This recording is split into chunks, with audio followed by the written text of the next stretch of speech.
So आपला गाजरचा हलवा तयार झालेला आहे।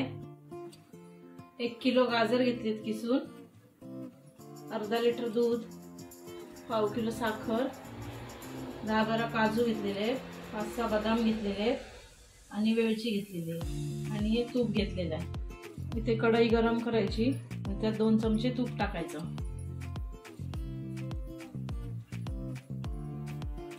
तूप गरम झालेलं आहे, आता आपण त्यात गाजर घालूया।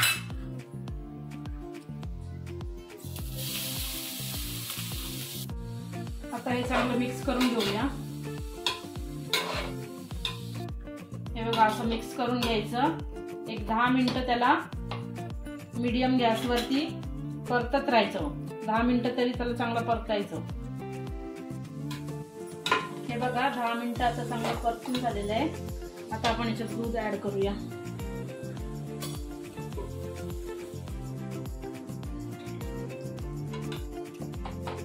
आता फास्ट गॅसवरती 10 मिनिटं अजून शिजवूया ह्याला। हे बघा, दूध आटलेलं आहे। आता आपण याच्यात ड्रायफ्रूट घालूया, वेलची पावडर आणि साखर।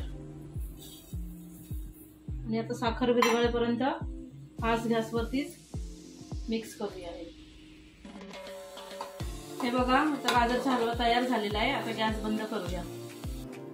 सो आपला गाजरचा हलवा तयार झालेला आहे। तुम्ही नक्की ट्राय करा आणि मला कमेंट करून सांगा।